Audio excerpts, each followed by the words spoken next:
Everyone, welcome back to my channel. Guys, आज के video में हम पढ़ने वाले हैं क्लास 8 का हिस्ट्री। चैप्टर 1 हम पढ़ रहे थे। चैप्टर 1 का नाम है कब, कहां और कैसे। तो पिछले वीडियो में हमने जहां तक पढ़ लिया था उसके आगे हम पढ़ेंगे। हम अगले वीडियो में इस चैप्टर में दिए गए क्वेश्चंस को सॉल्व करेंगे। वीडियो आपको थोड़ी सी भी हेल्पफुल लगेगी तो प्लीज वीडियो को लाइक कीजिएगा, कमेंट कीजिएगा एंड अपने दोस्तों के साथ वीडियो को शेयर कीजिएगा। तो इसी के साथ हम आज का वीडियो स्टार्ट करते हैं। सो गाइज, हमने पिछले वीडियो में पेज नंबर 2 तक पढ़ लिया था। यहाँ पर जो दिया गया है खोज यात्राएं, इसको हमने पढ़ लिया था। आज के वीडियो में हम पढ़ेंगे पूंजीवाद एवं औद्योगिक क्रांति। ठीक है, पूंजीवाद और औद्योगिक क्रांति को आपको इसी चैप्टर में अच्छे से समझाया गया है। इसको हम ध्यान से पढ़ेंगे और समझेंगे। तो पिछले वीडियो में हमने क्या क्या पढ़ा था? पिछले वीडियो में हमने पढ़ा था पुनर्जागरण के बारे में। मैंने आपको बताया था कि पुनर्जागरण क्या होता है एंड हमने पढ़ा था खोज यात्राएं। ठीक है, तो अगर आपने इसका पिछला वीडियो नहीं देखा है तो जरूर से देख लीजिएगा। उसका लिंक मैंने इसी वीडियो के नीचे डिस्क्रिप्शन बॉक्स में दे दिया है। इस चैप्टर के पिछले वीडियो का लिंक आपको इसी वीडियो के नीचे डिस्क्रिप्शन बॉक्स में मिल जाएगा, तो एक बार चेक कर लीजिएगा। चलिए हम आज का वीडियो स्टार्ट करते हैं। आज हम पढ़ने वाले हैं पूंजीवाद एवं औद्योगिक क्रांति के बारे में। देखिए यहाँ पर है पूंजीवाद एवं औद्योगिक क्रांति। तो पूंजीवाद को आपको इसी में समझाया गया है। पहले हम इसको यहाँ से पढ़ेंगे तब हमें समझ में आ जाएगा। यहाँ पे है, इन व्यापारिक संबंधों से यूरोप के व्यापारियों ने बहुत लाभ कमाया। देखिए हमने जो पिछला टॉपिक पढ़ा था खोज यात्राएं, इसमें हमने क्या देखा था कि यूरोप महादेश के जो लोग थे, ठीक है, यूरोप एक महादेश है और उसमें बहुत सारे देश हैं। उस यूरोप में ही इंग्लैंड है, पुर्तगाल है और भी बहुत सारे देश उसमें शामिल हैं। तो ये अलग अलग देशों से लोग दूसरे देशों का खोज करने लगे। यूरोप महादेश का ही एक नाविक था कोलंबस और यूरोप महादेश का ही एक नाविक वास्को डी गामा था। ठीक है, वास्को डी गामा पुर्तगाल का रहने वाला था और कोलंबस स्पेन का रहने वाला था। ठीक है, तो ये दोनों कहाँ का था? कोलंबस और वास्को डी गामा ये दोनों यूरोप महादेश के ही रहने वाले थे। कोलंबस स्पेन के रहने वाले थे और वास्को डी गामा पुर्तगाल के। तो इन दोनों ने, कोलंबस ने अमेरिका की खोज की और वास्को डी गामा ने भारत की खोज की। ठीक है, तो यहाँ पर हमने क्या पढ़ा था कि भूभागों की खोज का एक परिणाम यह हुआ कि यूरोप के देशों का इन नए देशों के साथ व्यापारिक संबंध स्थापित हुआ। यूरोप महादेश के लोगों ने जो नए नए देश और महादेश खोजे उसके साथ उन्होंने व्यापारिक संबंध बनाया। मतलब वो उनसे व्यापार करने लगे, उनके साथ वो व्यापार करने लगे। समुद्री रास्ते के द्वारा ही वो लोग क्या करने लगे? व्यापार करने लगे। ठीक है, तो उसी के बारे में यहाँ पर कह रहा है कि इन व्यापारिक संबंधों से यूरोप के व्यापारियों ने बहुत लाभ कमाया। ठीक है, लाभ होने के कारण धीरे धीरे इनके पास पूंजी जमा होने लगी। इस पूंजी को उन्होंने पुनः व्यापार में लगाया। देखिए वो लोग क्या करने लगे? व्यापार करने लगे दूसरों देशों के साथ, दूसरे महादेशों के साथ। तो क्या हुआ? उनको बहुत लाभ हुआ, उनके पास बहुत सारा धन मतलब एकत्रित होने लगा। ठीक, व्यापारी व्यापार कर रहे हैं तो उसमें उनको क्या होने लगा? मुनाफा होने लगा। तो उससे उनके पास पूंजी यानी कि उनके पास धन जमा हो गया। ठीक है, पैसा। तो इस पूंजी को उन्होंने पुनः व्यापार में लगाया। उनके पास जो धन जमा हुआ, जो पैसा उनके पास जमा हुआ, उनको उन्होंने पुनः व्यापार में ही लगाया।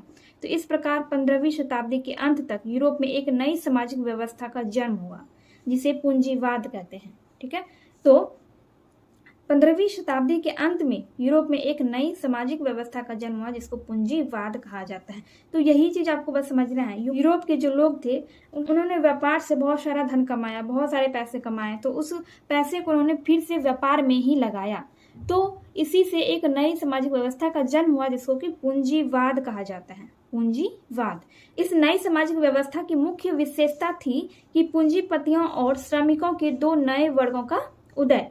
पूंजीपति व्यापार के लिए तैयार होने वाली वस्तुओं के मालिक थे और उनका मुख्य उद्देश्य था मुनाफा कमाना। ठीक है, ये जो सामाजिक व्यवस्था थी पूंजीवाद, इसका मुख्य विशेषता क्या था? पूंजीपतियों यानी कि जिनके पास पैसा था। पूंजीपतियों का मतलब क्या हुआ? जिनके पास बहुत सारा पैसा था, जिन्होंने व्यापार से कमाया था।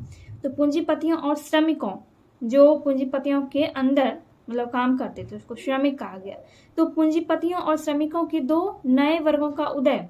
ठीक है, मतलब इससे पूंजीवाद से दो वर्ग का उदय हुआ, पूंजीपति और श्रमिक।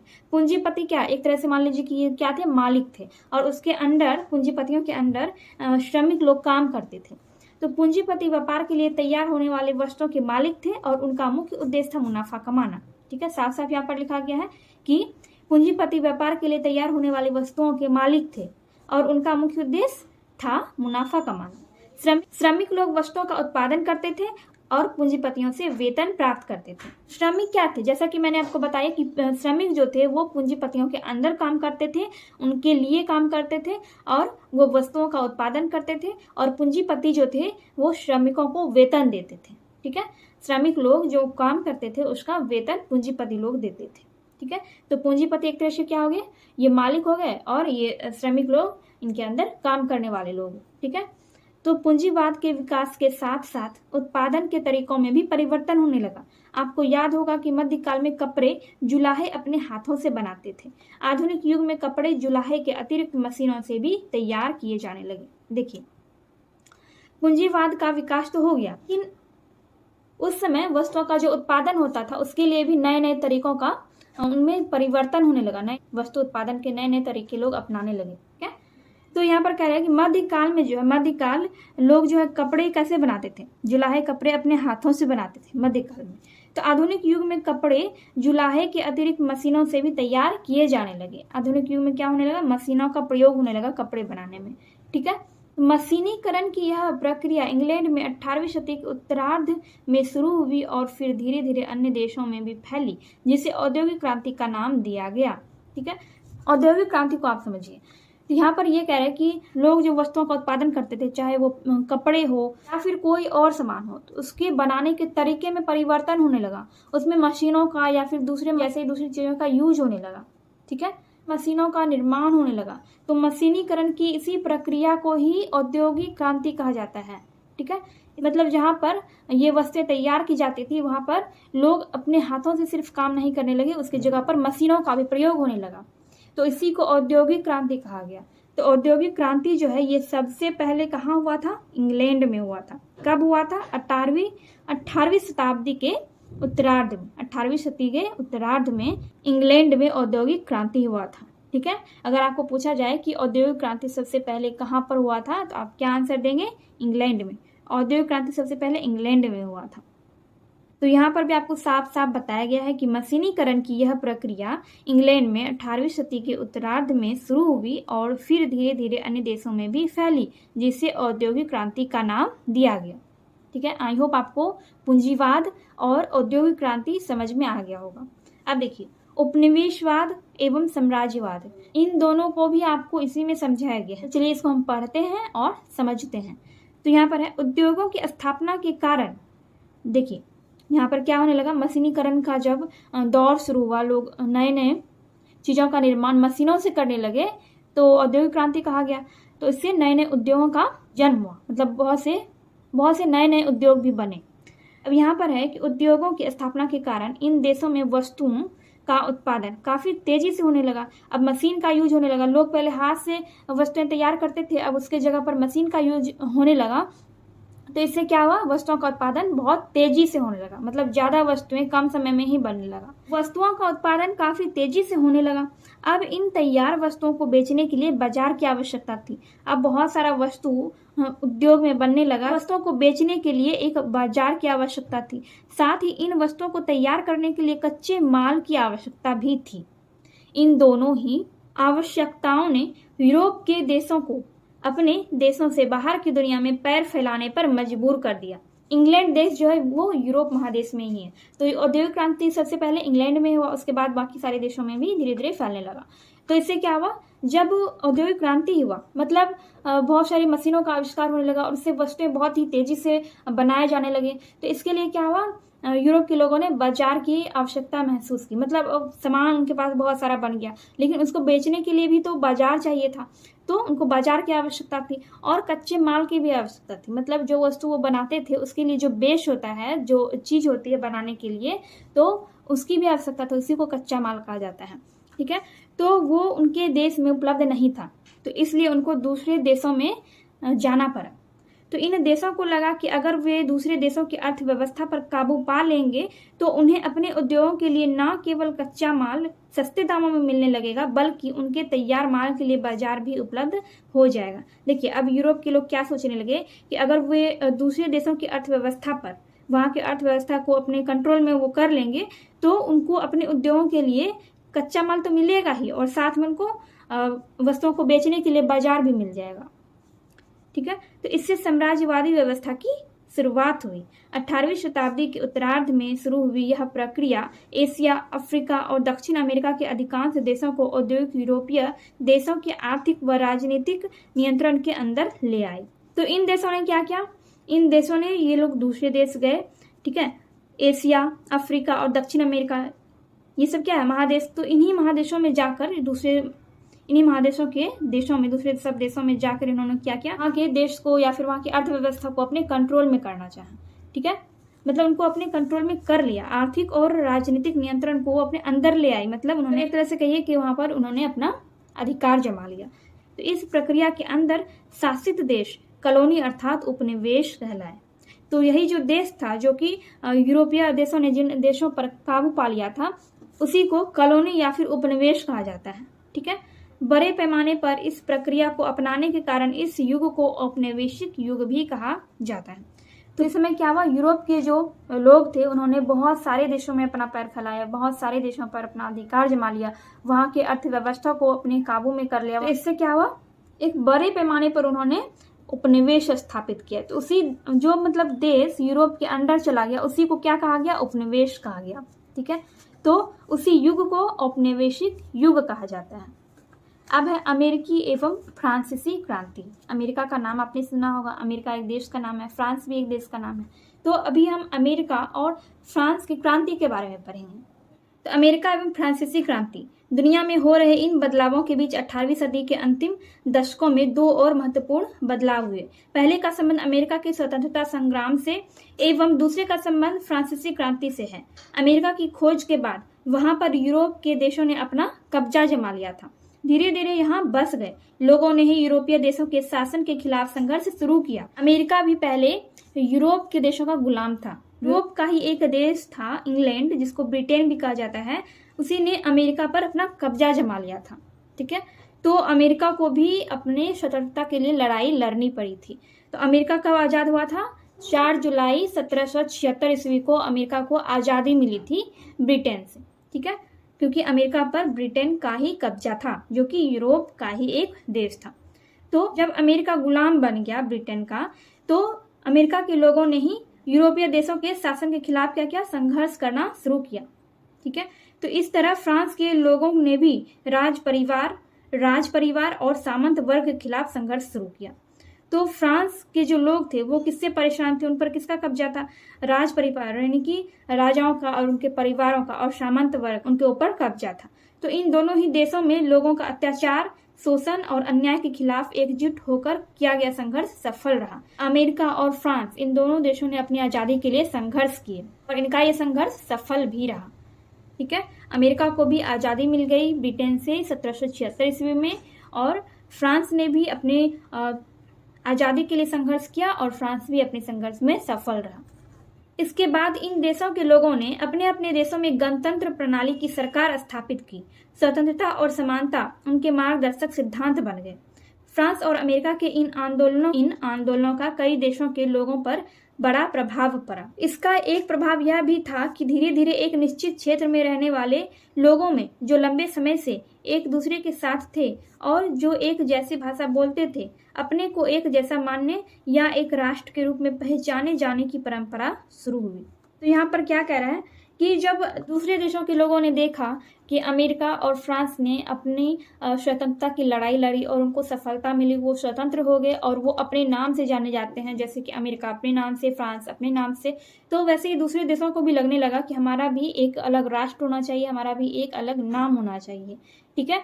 तो वही यहाँ पर कह रहा है कि वो अपने को एक जैसा मानने या एक राष्ट्र के रूप में पहचाने जाने की परंपरा शुरू हुई। लोगों में ये भावना उत्पन्न हुई कि हमारे देश को भी एक राष्ट्र माना जाए, मतलब जहाँ पर हम रहते हैं, हमारे क्षेत्र को या फिर जो भी उनका क्षेत्र था, वो चाहते थे कि उनको एक राष्ट्र माना जाए और उनको एक नई पहचान मिले।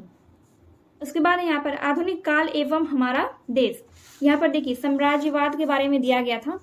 एक बार हम पढ़ लेते हैं इसको। साम्राज्यवाद सैनिक अथवा अन्य तरीकों से विदेशी भूभाग के प्रदेशों को अपने अधीन कर अपना राजनीतिक प्रभुत्व स्थापित करना ही साम्राज्यवाद कहलाता है। मतलब सैनिकों के बल पे, यानी कि युद्ध करके या फिर किसी और तरीके से दूसरे देशों के भूभाग के प्रदेशों को, यानी कि प्रदेशों को अपने अधीन कर लेना, वहां पर राजनीतिक प्रभुत्व अपना स्थापित कर लेना ही क्या कहलाता है? साम्राज्यवाद कहलाता है, जिसको हम पहले ही पढ़ चुके हैं। अब यहाँ पर हम पढ़ेंगे आधुनिक काल एवं हमारा देश। तो यहाँ तक हमने पढ़ा कि किस तरह से लोगों में ये भावना पैदा होने लगी कि हमारे क्षेत्र को भी एक नया नाम मिलना चाहिए, हमारा क्षेत्र भी एक नए राष्ट्र के रूप में जाना जाए, जैसे कि अमेरिका और फ्रांस जाना जाता है। ठीक है, तो इस प्रकार यूरोप में हुए इन परिवर्तनों से प्रभावित होकर अन्य देशों के लोगों ने नए ढंग से सोचना विचारना शुरू कर दिया। नए उपनिवेशों की तलाश में जब यूरोपीय हमारे देश में आए तो हमारे देश पर भी इन परिवर्तनों का प्रभाव पड़ा। आपको याद होगा कि 18वीं सदी के शुरू में हमारा देश किस प्रकार टुकड़ों में बटा हुआ था। देखिए, हमारा देश भारत जो है वो 18वीं सदी के शुरू में ही हमारा देश भारत 18वीं शताब्दी के शुरुआत में छोटे छोटे टुकड़ों में बटा हुआ था। यहाँ पर है प्राय 18वीं शताब्दी के उत्तरार्ध को यानी कि 1750 ईस्वी के बाद, ठीक है, 18वीं शताब्दी के उत्तरार्ध यानी 1750 ईस्वी के बाद आधुनिक काल का प्रारंभ माना जाता है। देखिए, आधुनिक काल का प्रारंभ कब से माना जाता है? 1750 ईस्वी के बाद। तो इस शब्द का इस्तेमाल जब समय के संदर्भ में किया जाता है तो इसका अर्थ अतीत का सबसे नजदीक हिस्सा जो पिछले लगभग 300 वर्षों से संबंधित है। तो यहाँ पर यह कहा गया है कि आधुनिक काल का प्रारंभ जो है वो 1750 ईस्वी के बाद से माना जाता है। तो यहाँ तक हमने पढ़ा कि पहले 18वीं शताब्दी की शुरुआत में ही हमारा देश भारत बहुत सारे टुकड़ों में बटा हुआ था, छोटे छोटे टुकड़ों में, छोटे छोटे राज्यों में वो बटा हुआ था। अब है इसी समय यूरोप के व्यापारी भारत के विभिन्न भागों में व्यापार में जुटे थे। उनमें से जो व्यापारी इंग्लैंड से आए वे व्यापार करते करते धीरे धीरे हमारे देश के शासक बन बैठे और इन्होंने हमारे देश के स्थानीय नवाबों और राजाओं को हराकर अपना शासन स्थापित किया। तो यहाँ पर ब्रैकेट में लिखा हुआ है कि इनके बारे में विस्तार से आप इकाई 2 में पढ़ेंगे। ठीक है, तो इन राजाओं के बारे में, उन्होंने कैसे हमारे देश पर कब्जा किया, इन सब के बारे में हम इकाई 2 में पढ़ेंगे। अब आगे देखिए, आगे के 200 सालों तक हमारे देश पर इनका शासन रहा। हमारे देश में अंग्रेजी शासन आने से अंग्रेजी शिक्षा एवं नवीन विचारों का प्रवेश हुआ, फलतः भारतीय लोगों में जागृति आई। आगे की इकाइयों में आप देखेंगे कि किस प्रकार अंग्रेजों ने हमारे देश के आर्थिक संसाधनों का अपने लाभ के लिए इस्तेमाल किया, अपनी जरूरत की चीजों को सस्ती कीमत पर खरीदा, निर्यात के लिए या अपने लाभ के लिए नई फसलों की खेती कराई। आगे आप यह भी जानेंगे कि लंबे समय तक अंग्रेजी शासन के फलस्वरूप हमारे देश के मूल्यों, मान्यताओं, पसंद नापसंद, रीति रिवाज और तौर तरीकों में महत्वपूर्ण बदलाव आए। जब एक देश पर किसी दूसरे देश के दबदबे से इस तरह के राजनीतिक, आर्थिक, सामाजिक और सांस्कृतिक बदलाव आते हैं तो इस प्रक्रिया को औपनिवेशिकरण कहा जाता है और इस अवस्था को उपनिवेशवाद कहा जाता है। तो इधर हमने क्या देखा कि तो 18वीं शताब्दी के शुरू में क्या हुआ, यूरोप के जो व्यापारी थे वो भारत आए, भारत आकर वो व्यापार करने लगे और उनमें से जो व्यापारी इंग्लैंड से आए थे, देखिए इंग्लैंड कहाँ पर है? यूरोप में है। यूरोप क्या है? एक महादेश है और इंग्लैंड एक देश है। ठीक है, इंग्लैंड जो है ये यूरोप महादेश के अंदर ही है। तो जो व्यापारी इंग्लैंड से आए थे वे व्यापार करते करते धीरे धीरे हमारे देश के शासक बन गए। कैसे बने? उन्होंने हमारे देश के नवाबों और राजाओं को हराया और उनके राज्यों पर या फिर जहां पर वो राज करते थे हमारे देश के राजा या नवाब, क्षेत्रों पर उन्होंने अपना अधिकार कर लिया और इस तरह से उन्होंने पूरे भारत पर अपना अधिकार जमा लिया। तो 200 साल तक इन अंग्रेजों ने हमारे देश पर शासन किया। तो इससे क्या हुआ कि अंग्रेजी शासन आने से अंग्रेजी शिक्षा और नवीन विचारों, नवीन का मतलब होता है नए विचारों का प्रवेश हुआ और फलता का मतलब होता है बाद में। तो फलता भारतीय लोगों में जागृति आई, उनमें नई सोच का विकास होने लगा और फिर वो क्या करने लगे, अपने लाभ के लिए वो अपने जरूरत की चीजों को खरीदते थे और सस्ते दामों पर, वो बहुत ही सस्ते दाम पर खरीदते थे और बेचते थे और अपने फायदे के लिए वो नए फसलों का खेती करवाते थे। ठीक है, हमारे देश के लोगों से ही। तो इन अंग्रेजों ने हमारे देश के मान्यताओं, रीति रिवाजों को, सभी चीजों को, सभी तौर तरीकों को इन्होंने बदल दिया। तो यहाँ पर वही चीज कहा गया है कि जब एक देश पर किसी दूसरे देश के दबदबे का, मतलब इंग्लैंड ने हमारे देश भारत पर अपना कंट्रोल कर लिया था, पूरा नियंत्रण कर लिया था, तो उसी को दबदबा कहा गया। जब एक देश पर किसी दूसरे देश के दबदबे से इस तरह के राजनीतिक, आर्थिक, सामाजिक और सांस्कृतिक बदलाव आते हैं तो इस प्रक्रिया को औपनिवेशिकरण कहा जाता है और इस अवस्था को उपनिवेशवाद कहा जाता है। ठीक है, यहाँ तक कोई दिक्कत नहीं है। अब यहाँ पर है, इस काल विभाजन से अलग हटकर कुछ इतिहासकार तथा सामाजिक कारकों के आधार पर भी अतीत के विभिन्न कालखंडों की विशेषताएं तय करते हैं। इसी तरह कई अंग्रेज इतिहासकारों ने भारतीय इतिहास के कालखंडों को अपने नजरिए से बांटने की कोशिश की। 1817 ईस्वी में स्कॉटलैंड के अर्थशास्त्री, इतिहासकार और राजनीतिक दार्शनिक जेम्स मिल ने 3 खंडों में history of British India British Bharat का इतिहास नामक एक किताब लिखी। ठीक है, एक विदेशी इतिहासकार जेम्स मिल ने एक किताब लिखी जिसका नाम था ब्रिटिश भारत का इतिहास। तो इस किताब में उन्होंने भारत के इतिहास को हिंदू, मुस्लिम और ब्रिटिश इन 3 कालखंडों में बांटा।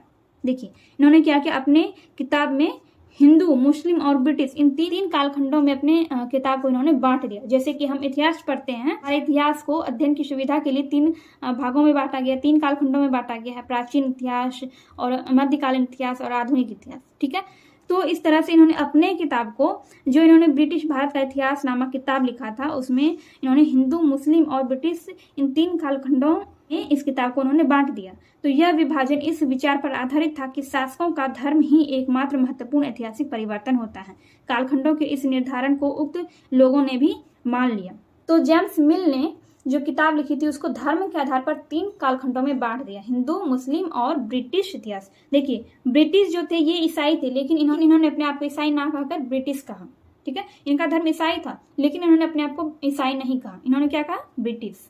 और हिंदू मुस्लिम को हिंदू मुस्लिम बोला, लेकिन ईसाई को इन्होंने ईसाई नहीं बोला, इन्होंने अपने आप को ब्रिटिश बोला।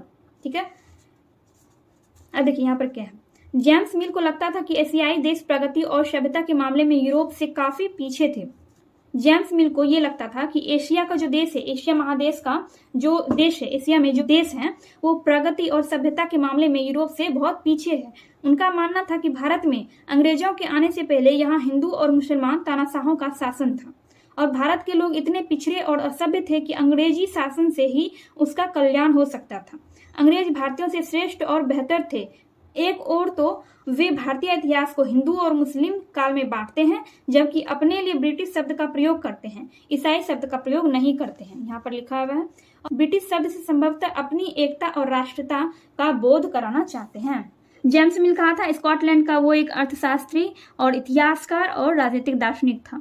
ठीक है, तो इसी ने लिखी थी ब्रिटिश भारत का इतिहास, जिसमें इसने अपने किताब में इसने हिंदू, मुस्लिम और, तो जेम्स मिल को ऐसा लगता था कि एशिया महादेश में जो भी देश हैं, जितने भी देश हैं, वो प्रगति और सभ्यता के मामले में यूरोप से बहुत पीछे है। और वो ये भी मानते थे, जेम्स मिल जो था ये भी मानते थे कि भारत के लोग जो हैं बहुत ही पिछड़े और असभ्य हैं। ठीक है, और अंग्रेजी शासन से ही इनका कल्याण हो सकता है। मतलब ये जेम्स मिल अपने आप को भारतीयों से बहुत ही श्रेष्ठ और बेहतर समझते थे। इसी के बारे में यहाँ पर कहा गया है कि एक और तो वे भारतीय इतिहास को हिंदू और मुस्लिम काल में बांटते हैं, जबकि अपने लिए ब्रिटिश शब्द का प्रयोग करते हैं, ईसाई शब्द का प्रयोग नहीं करते हैं। जबकि इसका धर्म क्या था, इसका धर्म था ईसाई, लेकिन उन्होंने अपने लिए ईसाई शब्द का प्रयोग नहीं किया, उन्होंने अपने लिए ब्रिटिश शब्द का प्रयोग किया। तो ब्रिटिश शब्द से ये अपनी एकता और राष्ट्रता का बोध कराना चाहते, तो इसलिए इसने अपने किताब को 3 कालखंडों में बांटा था, हिंदू, मुस्लिम और ब्रिटिश। मतलब ये उस किताब के जरिए इस 3 कालखंडों में बांटकर, हिंदू, मुस्लिम और ब्रिटिश इन 3 कालखंडों में बांटकर ये अपने आप को भारतीयों से श्रेष्ठ साबित करना चाहते थे और अपने राष्ट्र का बोध करवाना चाहते थे। इसलिए इन्होंने अपने किताब में हिंदू, मुस्लिम और ब्रिटिश इन 3 कालखंडों में अपनी किताब को बांट दिया। ठीक है, अब यहाँ पर है, जरा सोचिए, क्या इतिहास के किसी कालखंड की अवधि को हिंदू, मुस्लिम या ईसाई दौर कहा जा सकता है? क्या किसी भी अवधि के कई तरह के धर्म एक साथ नहीं चलते? क्या किसी अवधि में अन्य धर्मों के लोगों के जीवन और तौर तरीकों का कोई महत्व नहीं होता? हमें याद रखना चाहिए कि किसी भी अवधि का इतिहास किसी एक तरह के लोगों से अकेले नहीं बनता, बल्कि समाज के सारे लोगों के एक साथ मिलकर साथ चलने से बनता है। अब जैसे देखिए यहाँ पर क्या कह रहे हैं, यहाँ पर ये कह रहे हैं कि इतिहास में जो भी घटनाएं होती है, क्या वो सिर्फ हिंदू या फिर सिर्फ मुसलमान या फिर सिर्फ ईसाई की वजह से होती है? यही चीज यहाँ पर कह रहा है। जब कोई भी क्रांति होती है, जैसे कि औद्योगिक क्रांति भी या फिर फ्रांसीसी क्रांति, अमेरिका स्वतंत्रता संग्राम, ये सब जो भी हुआ उसमें सभी धर्म के लोग शामिल होंगे, हिंदू, मुस्लिम, सिख, ईसाई। लेकिन इन्होंने अपने किताब को 3 कालखंडों में बांटा, धर्म के आधार पर बांट दिया, हिंदू, मुस्लिम और ब्रिटिश, जबकि उन्होंने ब्रिटिश के लिए ईसाई शब्द का इस्तेमाल भी नहीं किया। ठीक है, जो कि बिल्कुल सही नहीं था। इनको धर्म के आधार पर किताबों को नहीं बांटना चाहिए था। जेम्स मिल को इतिहास को धर्म के आधार पर नहीं बांटना चाहिए था। ठीक है, तो वही चीज यहाँ पर कहा गया है। तो आज के वीडियो में बस इतना ही, एंड नेक्स्ट वीडियो में हम इसके आगे का टॉपिक पढ़ेंगे और इसमें जितने भी क्वेश्चंस वगैरह दिए गए हैं सभी क्वेश्चंस को हम लोग सॉल्व करेंगे। एंड ये वीडियो अगर आपको थोड़ी सी भी हेल्पफुल लगी हो तो प्लीज़ वीडियो को लाइक कीजिए, कमेंट कीजिए एंड अपने दोस्तों के साथ वीडियो को शेयर कीजिए।